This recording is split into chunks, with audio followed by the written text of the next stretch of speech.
जय हिंद। आज की क्लास में मौर्य साम्राज्य के पतन के बारे में पढ़ेंगे, लेकिन उससे भी पहले हम अशोक के धम्म के बारे में जान लेते हैं। अशोक का धम्म क्या था? तो एक लाइन में अगर मैं कहूँ कि अशोक का धम्म क्या था, तो आप कह सकते हो कि अशोक का धम्म जो है वो सभी धर्मों के गुणों का सार था। ठीक है। अशोक के शिलालेख 12 जो है उसमें इसके बारे में बताया हुआ है कि सभी धर्मों की अच्छी बातें इसमें लिखी गई हैं और ये सभी धर्मों का सार है। अशोक ने धम्म को इसलिए अपनाया था ताकि वह अपनी प्रजा को सुख दे सके, शांति दे सके। उससे पहले वो युद्ध नीति में उलझा रहता था। कलिंग का युद्ध हुआ, जब उसने कितने लाखों लाशें पड़ी हुई देखी तो उसका दिल जो था वो बैठ गया। तो उस दरिद्रता की वजह से उसने ये अपनाया कि मैं अब धर्म के राह पर चलूँगा। मतलब पहले भी धर्मी ही था वो, लेकिन धर्म के राह पर किस प्रकार से चलेगा? शांति प्रिय तरीके से, ना कि युद्ध के बल पर। अशोक अपने दूसरे स्तंभलेख में पूछता है कि किए चु धमे, तो कि धम क्या है? तो इसी का उत्तर वो दूसरे और 7वें अभिलेख में देता है। आप सीनवे यानी कि अल्प पाप, इसके बाद बहुकयाने यानी कि अत्यधिक कल्याण करना लोगों का, दया दान, दया दान तो समझ आ ही रहा है। इसके बाद सत्यवादिता, सत्य रहना, सत्य का साथ देना है हमेशा, कभी भी झूठ नहीं बोलना है। ठीक है। सोचे यानी कि पवित्रता रखनी है अपने अधीन। और माधवे, माधवे होता है मृदुता, और साधवे होता है साधुता। तो ये कुछ 8 गुण थे जो इसने अपने 7वें शिलालेख में स्तंभ लेख में बताए हैं। तो ये 8 थे धम्म के गुण। अब इन्हें अपनाएंगे कैसे, व्यवहार में कैसे लाएंगे, तो इसके बारे में भी वो खुद ही बताता है। वो कहता है कि हमें प्राणियों की हत्या नहीं करनी चाहिए, प्राणियों से प्रेम करना चाहिए, उन्हें क्षतिपूर्ति नहीं पहुंचानी चाहिए किसी प्रकार की, माता पिता की सेवा करनी चाहिए, बड़े बूढ़ों की सेवा करनी चाहिए, वृद्धों की सेवा। उसके बाद गुजारे योग्य ही अपने पास सामान रखना चाहिए, उससे ज़्यादा, आवश्यकता से ज़्यादा सामान नहीं रखना चाहिए, कोई भी वस्तु हो या फिर कोई भी भोजन ही क्यों ना हो। ठीक है। इसके अलावा मित्र परिवार हो गए, ब्राह्मण हो गए, और जो भी बड़े आदर, उन सभी का हमें आदर करना चाहिए। जो लोग हमें अच्छी चीज़ें सिखाते हैं तो उनके साथ अच्छा व्यवहार करना चाहिए हमें। इसके साथ ही वो बताते हैं कि दास और नौकर जो है, इनके साथ भी हमें अच्छी तरह से वार्ता करनी चाहिए। देखा ना, लोग तो अच्छे से बात तक नहीं करते, तो अच्छे अच्छे व्यवहार के साथ अच्छी बातें भी करनी चाहिए उनके साथ। और अल्प व्यय करना चाहिए, कम से कम खर्चा करो और अपने पास उतना ही धन रखो जितनी की आवश्यकता है, कम से कम रखो है एक्चुअली। ये है, तो अल्प संचय करो और अल्प व्यय करो। तो ये कुछ व्यवहार थे, यानी कि 9 व्यवहार हमने पढ़े, जिनको अपना के हम धम्म को अपना सकते हैं, और जो उसके 8 गुण थे ना वो हमारे अधीन अपने आप आ जाएंगे। अब ये तो थे गुण कि हमें क्या चीज़ें अपनानी हैं, क्या कैसे करेंगे। इसके अलावा किन चीज़ों का त्याग करना है वो भी हमें धम्म में बताया गया है। अशोक ने अपने दूसरे स्तंभ लेख में सवाल पूछा था कि धम्म क्या है। 7वें में देखो उसके जाके गुण बताएं, लेकिन उससे भी पहले जो तीसरा स्तंभ लेख है ना, इसमें ये पाप से संबंधित बातें बताता है। इसमें ये व्यक्ति के नकारात्मक पक्ष दिखाता है कि हमें, और या फिर हम ये कहें कि निषेधात्मक पक्ष, ठीक है, हमें जिनका त्याग करना है। वो बताते हैं कि प्रचंडता नहीं दिखानी चाहिए व्यक्ति को, किसी प्रकार से किसी पर गुस्सा नहीं होना चाहिए, अपना विकराल रूप नहीं दिखाना चाहिए एज इट इज़। तो इसके अलावा निष्ठुरता, निष्ठुरता बहुत ज़्यादा ज़रूरी है, हम त्याग कर दें, क्योंकि हम जब तक कठोर रहेंगे तब तक हम दूसरे की भावना को समझ नहीं पाएंगे। क्रोध का त्याग करो, घमंड का त्याग करो, और ईर्ष्या नहीं करनी किसी से। तो ये 5 चीज़ें बताई, प्रचंडता बताई, निष्ठुरता बताई, क्रोध, घमंड, ईर्ष्या।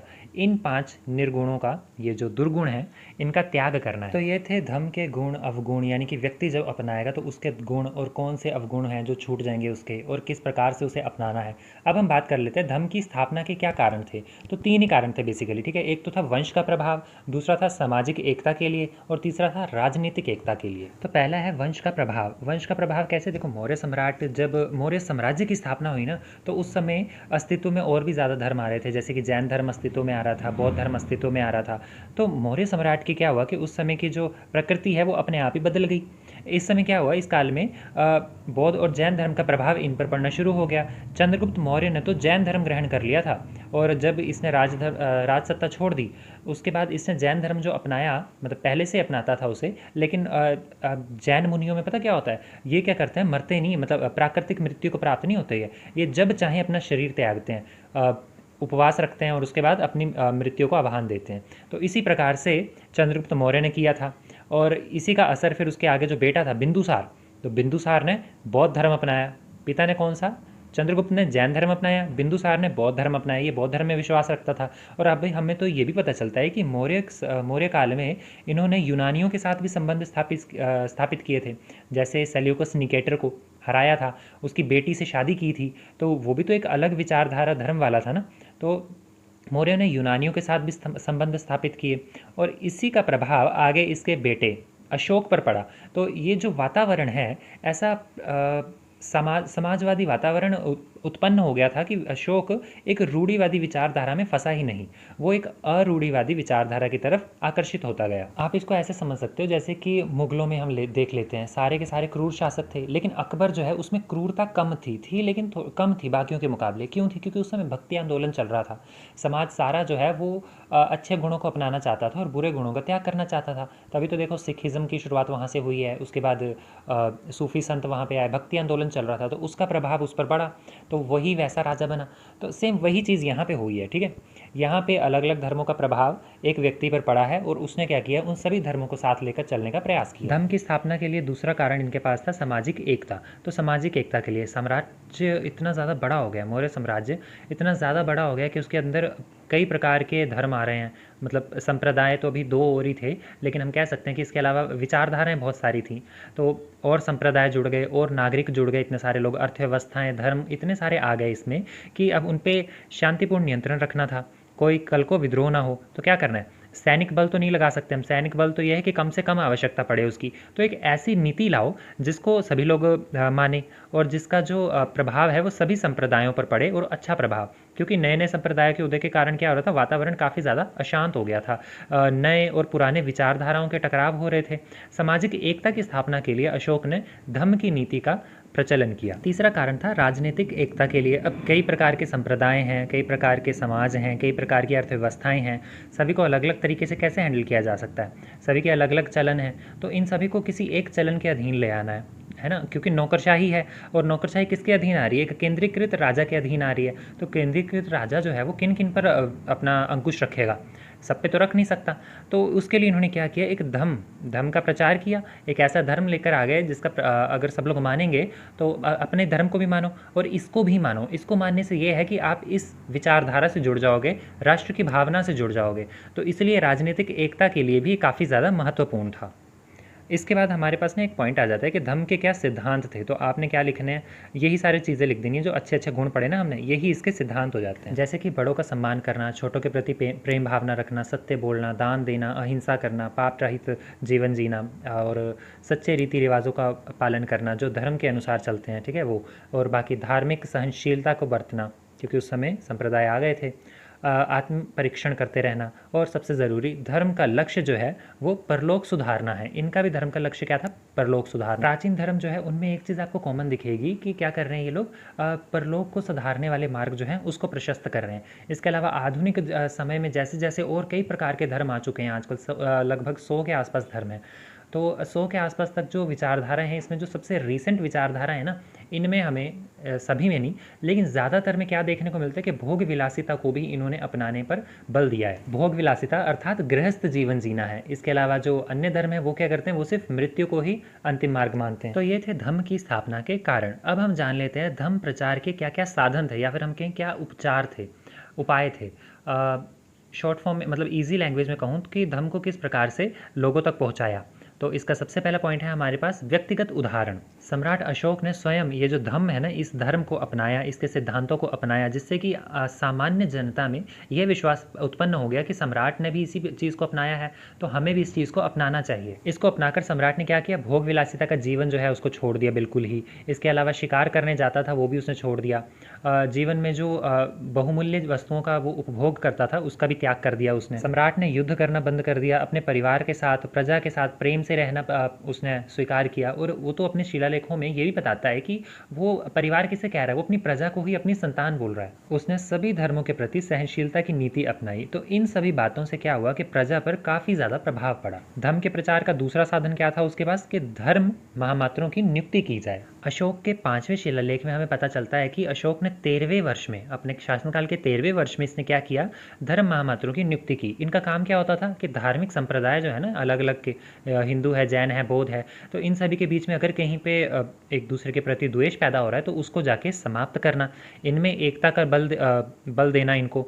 और इनका मुख्य कार्य क्या था कि धर्म की रक्षा करना, और धर्म की रक्षा करते हुए उसमें वृद्धि करना। कौन सा धर्म, धम्म। तो धर्म और धम्म ये दोनों है तो एक ही है, बस धम्म क्या है, अच्छी बातें हैं। तो ये धर्म महामात्र क्या करते थे, लोगों में जाके उपदेश देते थे धम्म का। इसके अलावा थर्ड उपचार था इसका शिलालेखों एवं स्तंभ लेखों द्वारा।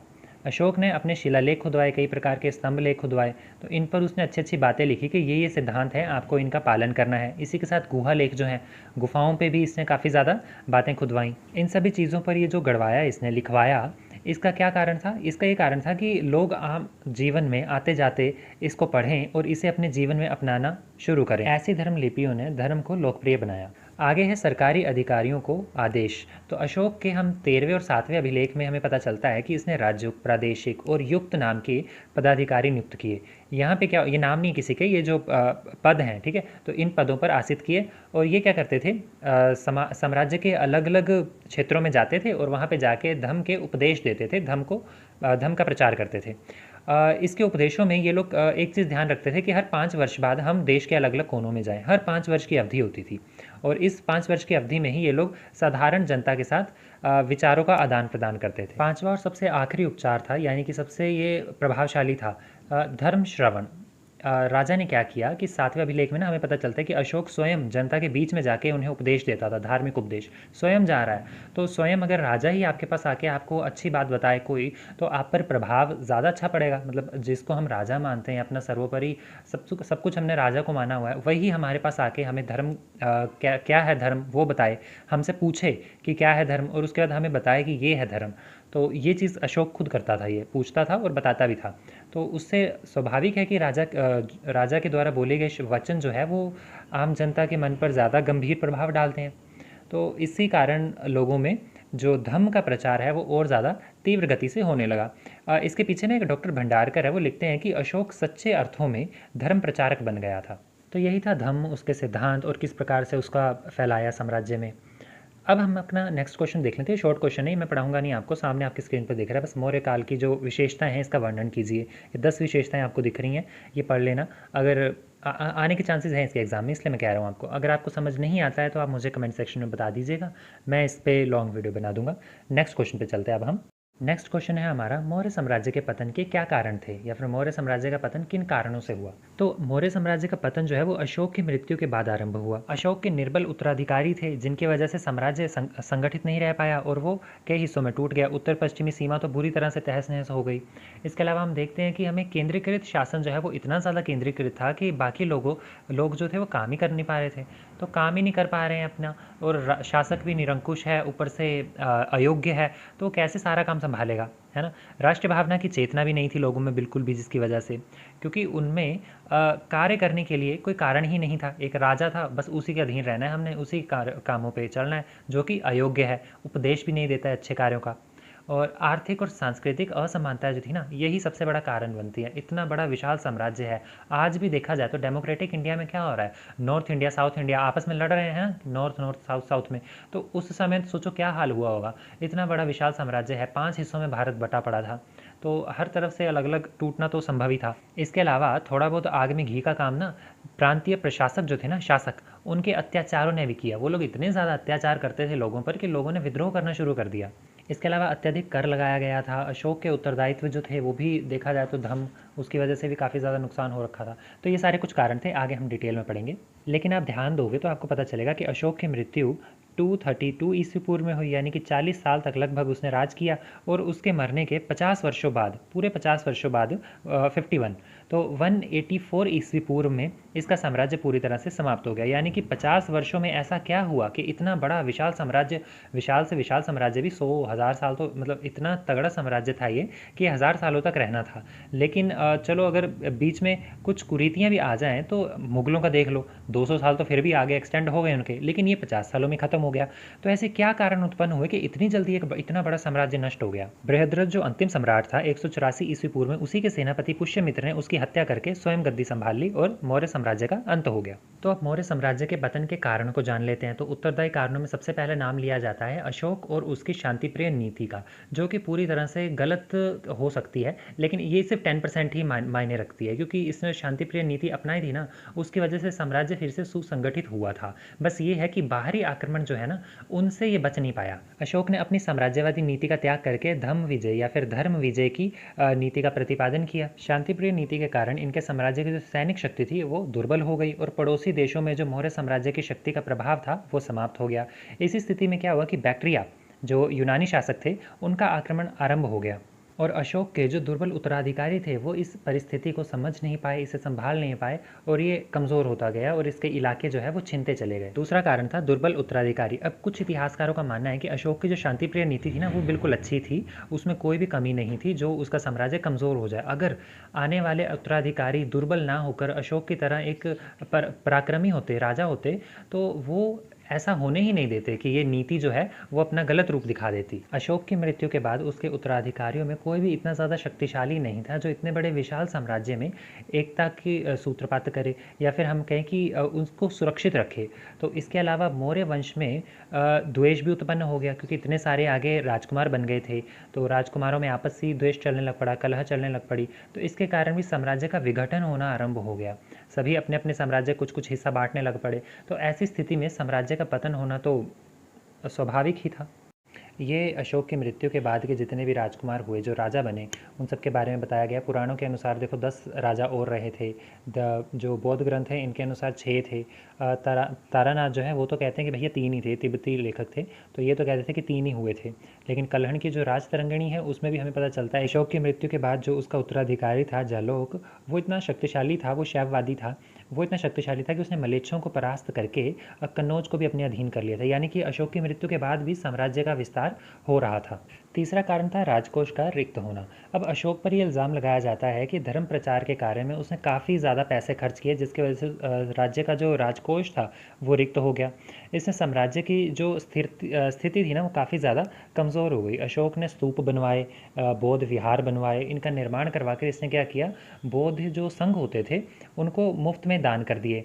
तो इसकी वजह से इस पर काफ़ी ज़्यादा इल्ज़ाम लगाए जाते हैं और इसके मंत्रिमंडल ने भी इसकी निंदा की थी, इसके खिलाफ गए थे कि ऐसा मत कीजिए आप, कम से कम इन पर एक तरह से शुल्क लगा दीजिए, कोई राजकोष खाली हो जाएगा। लेकिन अशोक इतना ज़्यादा दयावान हो गया था कि वो रुका नहीं और वो दान करता गया करता गया। कुछ इतिहासकार बोलते हैं कि ये बात गलत है, राजकोष इस तरह से रिक्त नहीं हुआ, क्योंकि अगर राजकोष रिक्त होता ना अशोक के टाइम में ही, तो अगले 50 वर्षों तक ये राज्य चलता रहा। तो 50 वर्षों तक कोई भूखमरी कैसे फैल सकती है किसी राज्य में, है ना? तब तक तो आबादी ही खत्म हो जाएगी, 5 सालों में खत्म हो जाएगी वो तो इतना बड़ा जो ये आर्थिक संकट है, ये अशोक के समय में नहीं आया था। ये स्वाभाविक है कि ये बाद के जो कार्यकारी राजा थे, सॉरी कार्यकारी नहीं, वास्तविक ही थे, तो बाद के जो राजा थे उत्तराधिकारी इसके, उनके समय में ये आया हो सकता है। क्योंकि इस बात का कोई भी प्रमाण नहीं है कि इस समय में या फिर इसके बाद के समय में भी कोई आर्थिक संकट उत्पन्न हुआ था। बौद्ध ग्रंथ दिव्यवदान में तो हमें इस घटना का वर्णन भी मिलता है कि उस समय राज दरबार में काफ़ी ज़्यादा षड्यंत्र हो रहे थे, उत्तराधिकार संबंधी षड्यंत्र चल रहे थे। तो ये भी एक कारण हो सकता है। और ये सारी चीज़ें आप नोटिस करोगे तो आपको पता चलेगा कि अशोक की मृत्यु के 50 वर्षों बाद तक ये सब चलता रहा, ये साम्राज्य चलता रहा। तो इससे ये प्रमाणित नहीं होता है कि आर्थिक संकट आया था। चौथा कारण माना जाता है ब्राह्मण प्रतिक्रिया को, क्योंकि अशोक जो था वो बौद्ध धर्म का था, तो बौद्ध धर्म को समर्थन करता था, उसी का प्रचार करता था, तो ब्राह्मण वर्ग जो था वो इससे काफ़ी ज़्यादा असंतुष्ट हो गया। अशोक ने पशुवध पर रोक लगा दी थी, लेकिन ब्राह्मणों का जो यज्ञ होता है, तो यज्ञों की अंतिम जो आहुति होती है वो तो पशु बलि से ही दी जाती थी। तो इसके पीछे ब्राह्मण काफ़ी ज़्यादा नाराज़ हो गए थे। अशोक ने अपने एक शिलालेख में भी कहा है कि ब्राह्मणों को, जो इस लोक में हम इन्हें देवता समझते हैं, उन्हें इसने झूठ सिद्ध कर दिया है। अशोक ने उन्हें झूठा सिद्ध कर दिया था और इससे ब्राह्मण वर्ग काफ़ी ज़्यादा रुष्ट हो गया था। ये सारे जो तथ्य हैं ना, ये सारे देते हैं हरप्रसाद शास्त्री। तो इसका कोई ठोस प्रमाण तो नहीं मिलता, ये बस इतिहासकार की मान्यता है कि ब्राह्मण प्रतिक्रिया भी एक कारण हो सकती है। अशोक ने कई प्रकार के धर्मशास्त्रियों को भी नियुक्त किया था, तो इससे क्या हुआ कि ब्राह्मण समाज जो है वो नाराज़ हो गया, क्योंकि विशेषाधिकार ब्राह्मणों को प्राप्त थे कि भैया ना इन्हें मृत्यु दंड दिया जा सकता है और जो धर्म के प्रचार का जो अधिकार है वो भी ब्राह्मणों के पास है। लेकिन अब क्या हुआ, अशोक ने धर्म महामात्र नियुक्त कर दिए, उसके अलावा ब्राह्मणों पर जो मृत्यु दंड का जो प्रावधान नहीं था वो भी इन पर लगा दिया कि भैया आपने भी अगर गलत काम किया तो आपको भी मृत्यु दंड दिया जाएगा। पहले तो निष्कासित किया जाता था। तो इन सभी चीज़ों से ब्राह्मण नाराज़ थे, उसने हस्तक्षेप किया इनकी स्थिति में, तो ये इसको यही कारण माना जाता है। पांचवा कारण था मौर्य साम्राज्य का केंद्रीकरण। अब मौर्य साम्राज्य इतना बड़ा साम्राज्य है भैया, सिकंदर के बाद, है ना, इतना बड़ा साम्राज्य बन गया, तो कौटिल्य ने क्या किया, सारी शक्तियाँ जो है वो राजा के अधीन रख दी। लेकिन वो इस बात पे भी बल देता था कि आगे हमें मंत्रिमंडल होने चाहिए, शक्तियों का बंटवारा होना चाहिए, लेकिन निरंकुश राजा होना बहुत ज़्यादा ज़रूरी है और राजा के पास ऐसे अधिकार होने चाहिए जो पूरे साम्राज्य को सुसंगठित बना के रखे। अब अशोक की मृत्यु हो जाती है तो उसके बाद पता क्या होता है, एक तो अयोग्य उत्तराधिकारी, उन्होंने इसी को अपना अधिकार समझ लिया कि हम ही राजा हैं और हमारे अलावा कोई और कोई कुछ काम नहीं करेगा, बस हम ही करेंगे, हम ही करेंगे। ऊपर से उन्होंने कुछ किया भी नहीं क्योंकि अयोग्य उत्तराधिकारी हैं, निर्बल थे, जिसकी वजह से शासन जो है वो अच्छी तरह से नहीं चल पाया और इन दुर्बल उत्तराधिकारियों की वजह से ही साम्राज्य सुरक्षित नहीं रह पाया। छठा कारण था प्रशासनिक दुर्बलता। अब मौर्य साम्राज्य इतना बड़ा, अत्यंत विशाल था। साम्राज्य में जो साधन है, संचार साधन और आवागमन के जो साधन थे वो काफ़ी ज़्यादा कमज़ोर थे, कठोर थे। तो इसकी वजह से क्या होता था कि अशोक जो थे और उसके पहले के जो सम्राट थे वो क्या करते थे, सीमावर्ती जो दूर के प्रदेश है ना उन पर कठोरतापूर्वक नियंत्रण रखते थे और उन्हें साम्राज्य से अलग होने से सदैव बचाते थे। लेकिन अब क्या हुआ, कमज़ोर उत्तराधिकारी आ गए तो इन प्रदेशों ने क्या देखा कि भैया हम पर नियंत्रण करने वाला तो कोई बचा नहीं, तो इन्होंने अलग होना शुरू कर दिया। जो सीमावर्ती प्रदेश वाले जो इलाके थे ना, जो बॉर्डर एरिया वाले थे, इन्होंने स्वयं को स्वतंत्र घोषित कर दिया एक एक करके। सातवां कारण था प्रांतीय शासकों के अत्याचार। अब मौर्य साम्राज्य में ना काफ़ी कम ऐसा समय आया कि वहाँ पे विद्रोह हुआ हो, लेकिन एक समय में यहाँ पे विद्रोह हुआ तक्षशिला में। तो बिंदुसार था उस समय राजा। तो उस समय इस विद्रोह को दबाने के लिए उसने सबसे बड़े बेटे को भेजा जो नाकाम रहा। उसके बाद अशोक को भेजा। अशोक ने इस विद्रोह को आसानी से कुचल दिया और अशोक जब वहाँ पहुँचा ना तो तक्षशिला वासियों ने अशोक से क्या कहा, उन्होंने कहा ना तो हम राजकुमार के विरुद्ध हैं ना हम राजा के विरुद्ध हैं, किंतु ये जो दुष्ट अत्याचार करने वाले अमात्य हैं ना, हम इनसे काफ़ी ज़्यादा परेशान हैं, ये हमारा अपमान करते हैं और हमारा शोषण करते हैं। तो अमात्यों के कारण यहाँ पर पहला विद्रोह हुआ, दूसरा विद्रोह भी इसी कारण से हुआ। लेकिन दूसरा विद्रोह जब हुआ ना वो अशोक की मृत्यु के भी बाद हुआ, तो तक्षशिलावासी काफ़ी ज़्यादा परेशान थे। अशोक के समय में भी जब उस तक शिकायत पहुंची थी कि भैया अमात्य हमें परेशान करते हैं, तो अशोक ने अपने पुत्र कुणाल को भेजकर इन अत्याचारी अमात्यों पर अंकुश लगाने के लिए भेजा था उसे। लेकिन अब उसकी मृत्यु हो गई, तो मृत्यु के बाद क्या हो रहा है कि अशोक के अलग अलग साम्राज्य के जो हिस्से हैं उन सभी में ये जो अमात्य हैं अपनी शक्ति का प्रदर्शन करने लग पड़े थे। अशोक का जो कलिंग लेख है ना उसमें उसने बताया कि न्यायाधीशों को न्याय करते समय निष्पक्ष रहना चाहिए और उदार रहना चाहिए सजा देते समय। तो परवर्ती शासक जो थे, जिसमें एक नाम आता है शालीशुक, तो शालीशुक काफ़ी ज़्यादा अत्याचारी शासक था, इसका पोता परपोता ही होगा। तो इन अत्याचारों के कारण शासन के प्रति सामान्य जनता में काफ़ी ज़्यादा घृणा उत्पन्न हो गई और राजा जब निर्बल हुए तो इन लोगों ने अपने प्रांत को अलग कर लिया और स्वतंत्र घोषित कर लिया। आठवां कारण था करों का भारी बोझ। हमने पीछे जब प्रशासन व्यवस्था पढ़ी थी तो उसमें कर व्यवस्था पढ़ी थी, तो कौटिल्य ने क्या किया था, या तो बोला था कि भैया छठा भाग आपको देना पड़ेगा कर के रूप में, या फिर आधा, कहीं कहीं पे तो आधा भी था। तो एक काफ़ी ज़्यादा अधिकाय कर था जिसकी वजह से लोग काफ़ी ज़्यादा परेशान हो गए, क्योंकि प्रशासनिक व्यवस्था चलानी है तो उनको पैसे की आवश्यकता तो है, लेकिन जनता केवल कुछ समय तक ही ज़्यादा टैक्स दे सकती है, उसके बाद वो भी उनके पास भी कुछ बचेगा नहीं देने को। परेशान हो गई थी जनता भी। तो बाद के शासकों ने क्या किया, ये जो कर था वो काफ़ी ज़्यादा कठोरतापूर्वक वसूलने का प्रयास किया। अब मौर्य सम्राटों पर एक और इल्ज़ाम लगता है। ये कहते हैं कि इनके पास एक तो विशाल सेना थी, उसको संभालने के लिए इतना ज़्यादा कर व्यय करते थे, हम लोगों से जो लिया पैसा उसका व्यय करना है, तो हम लोगों से लेने के लिए हम और ज़्यादा कर बढ़ा दिया जाता था। और इसी बीच एक जगह पे कहा जाता है, पतंजलि का एक लेख है, पतंजलि में लिखा गया है कि मौर्य सम्राट ना मूर्तियाँ बनाते थे, मतलब पूर्ववर्ती सम्राट जो थे अशोक के बाद के, वो मूर्तियाँ बनाते थे और उन्हें बेचते थे। तो स्थायी रूप से तो अच्छी बात थी कि चलो आपने कर बढ़ाया है, लेकिन उसको कम भी तो करना था, कम नहीं कर पाए। उसके अलावा इन्होंने कर भी लिया और मूर्तियाँ भी बनाई और मूर्तियाँ बना के आगे बेच रहे हैं ताकि हमारी और ज़्यादा इनकम हो। अब तुम्हारी इनकम हो रही है तो कर कम कर दो, नहीं किया। तो भारी कर के बोझ के वजह से भी लोग काफ़ी ज़्यादा नाराज़ थे और साम्राज्य का पतन नज़दीक आता गया। नौवां कारण था उत्तर पश्चिमी सीमा की उपेक्षा। अशोक के टाइम की ही बात कर ले तो अशोक धर्म प्रचार में व्यस्त था, लेकिन मध्य एशिया में उस समय एक शक्ति उभर कर सामने आ रही थी जिसे सीथियन जाति कहते हैं। शक लोगों का उभरना एक काफ़ी ज़्यादा संकट में ही था। इन लोगों ने क्या किया, मध्य एशिया से निकलकर इन्होंने भारत और चीन की तरफ आक्रमण करना शुरू कर दिया। भारत, चलो चीन ने तो स्वयं को बचा लिया, चीन की एक विशाल दीवार खड़ी कर ली, उन्होंने बच गए। भारत ने कुछ नहीं किया, हम तो भैया धर्म प्रचार में फंसे हुए थे। तो उन्होंने भारत की तरफ आक्रमण करना शुरू कर दिया और सम्राट ने उत्तर पश्चिमी सीमा की तरफ कोई भी ध्यान नहीं दिया, जिसकी वजह से भारत का एक बहुत बड़ा भूभाग इनके अधीन चला गया और धीरे धीरे ये भारत पर शासन करने लग पड़े। सीथियंस दक्षिण भारत की तरफ बढ़ते गए, दक्षिणी जो जितना ही भूभाग था इसकी तरफ बढ़ते गए और इनके साथ जो पार्थियंस थे और यूनानी थे, तो इन्होंने भी दक्षिण की ओर बढ़ना शुरू कर दिया, तो जिसकी वजह से मौर्य सम्राट जो था उसका पतन होना आरंभ हो गया, उसका बहुत सारा भाग छिनना शुरू हो गया। और इसी कारण से 201 ईस्वी पूर्व में बैक्ट्रिया के जो यूनानी थे उन्होंने भारत पर आक्रमण कर दिया। पुष्यमित्र शुंग द्वारा अंतिम मौर्य राजा बृहद्रथ की हत्या कर दी जाती है, और हत्या भी कब करते हैं, जब ये लोग एक युद्ध में फंसे हुए थे, तो युद्ध के समय ही हत्या कर दी जाती है। तो इसकी वजह से बाद में यूनानी आक्रमण थे वो और ज़्यादा बढ़ जाते हैं 184 के बाद। 11वां कारण था सुदूर क्षेत्रों में भौतिक ज्ञान का प्रसार। दूर के क्षेत्रों में भौतिक ज्ञान का प्रसार होने लगा। अब जब मौर्य साम्राज्य का विशाल होना एक सबसे बड़ी मतलब इनकी विशेषता भी थी, लेकिन इस विशाल सेना जब ये विशाल नहीं था तो उससे पहले भी हमने देखा 16 महाजनपद थे। 16 महाजनपदों में सिर्फ मौर्य साम्राज्य ही उभर कर सामने क्यों आया, क्योंकि इसके पास अच्छी खासी प्राकृतिक ऊर्जा थी, प्राकृतिक रूप से लोहा अच्छा था, इनका ज्ञान अच्छा था इनके पास, तो इसकी वजह से ये लोग सब पर कब्जा कर पाए, क्योंकि सब बाकियों के पास इतनी नॉलेज नहीं थी। अब इन्होंने एक पूरा साम्राज्य खड़ा कर दिया, तो वो जो नॉलेज है पूरे साम्राज्य में साउथ इंडिया तक फैल गई, तो सभी लोगों में वो एक माइंड जो है, भौतिक ज्ञान जो है वो डेवलप हो गया।